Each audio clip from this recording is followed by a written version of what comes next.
There is a story in the Bible that most people never talk about. A meeting that happened in the heavens, where God stood among other gods and pronounced a death sentence. This isn't a parable. It's not symbolic. It's written in Psalm 82, and what it reveals will shake everything you thought you knew. If you're ready to see what's been hidden in plain sight, hit that like button and subscribe right now, because what you're about to discover will change how you read the entire Bible. So what really happened in that divine courtroom? Picture this. The heavenly council is in session. God stands in the midst of divine beings, not angels, gods, Elohim, beings with power, with authority, with nations under their control. And God is furious. He looks at them, and his voice thunders. How long will you judge unjustly? How long will you defend the wicked and ignore the cry of the oppressed? These weren't just spiritual beings. They were rulers, governors, powers over the earth, and they had become exactly what they were supposed to stop.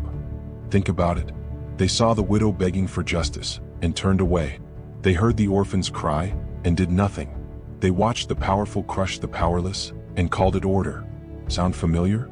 Because this isn't just ancient history. This is every corrupt system you've ever seen.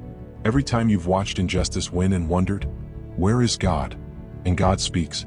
I said, you are gods. You are sons of the Most High. Nevertheless, you will die like men. You will fall like any prince. Immortal beings, sentenced to death, for the same reason humans fall.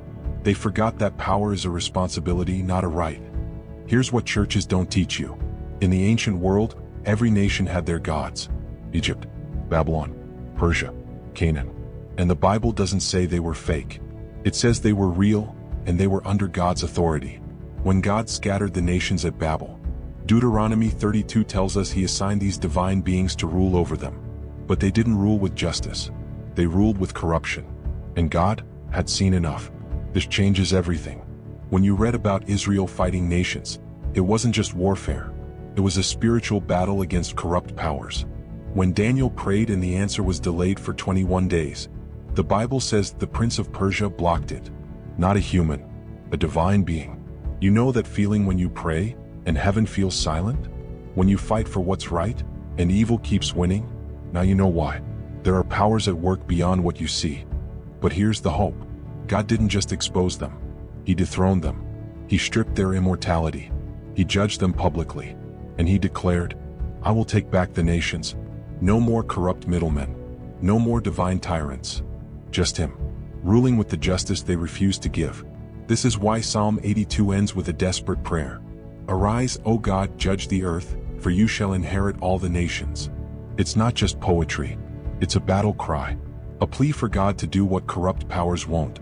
To defend the defenseless. To break the chains of injustice. To finally make things right. And if you know the rest of the story, you know he's doing exactly that. Jesus quoted this psalm. When religious leaders accused him of blasphemy, he pointed them to Psalm 82. Your own scriptures say, you are gods. He was telling them. The Bible speaks of divine beings who had power and failed, but he was different. The true Son. The one who would do what every corrupt power refused to do. Defend the weak, heal the broken, stand with the forgotten, even if it cost him everything. So why does this matter to you today? Because you live in a world that still operates like that divine council. You see people in power abuse it. You watch systems protect the guilty and ignore the innocent. You feel small, like your voice doesn't matter. But Psalm 82 is your reminder. God sees. He judges. And no power, earthly or spiritual, is beyond his reach. But here's where it gets personal. Those divine beings didn't start to become corrupt. They were given authority to do good. And slowly, they stopped caring. So ask yourself, what power do you have? Maybe it's not ruling nations, but you have influence somewhere. At your job, in your family, in your community, online. Are you using it to lift others up? Or have you become comfortable looking the other way when injustice happens around you? Here's the good news. You don't have to be a god to make a difference. You don't need a throne to stand for what's right. God didn't judge those beings because they were powerful. He judged them because they had power and did nothing with it. But you can be different. You can be the voice for someone who has none. You can stand in the gap when everyone else walks away. That's not a weakness. That's walking in the footsteps of the God who judged the corrupt council. The Bible's most hidden secret isn't just about what happened in heaven. It's about what's happening right now. Every corrupt leader will answer to God. Every system built on oppression will fall. Every tear shed in injustice, He has counted. And one day soon, the prayer of Psalm 82 will be fully answered. God will arise. He will judge the earth, and He will take back every nation. But until that day, the question isn't just what will God do? It's what will you do? When you see injustice, will you speak? When you have power, will you serve? When the world tells you to look away, will you stand firm? The divine counsel failed that test. Don't fail yours.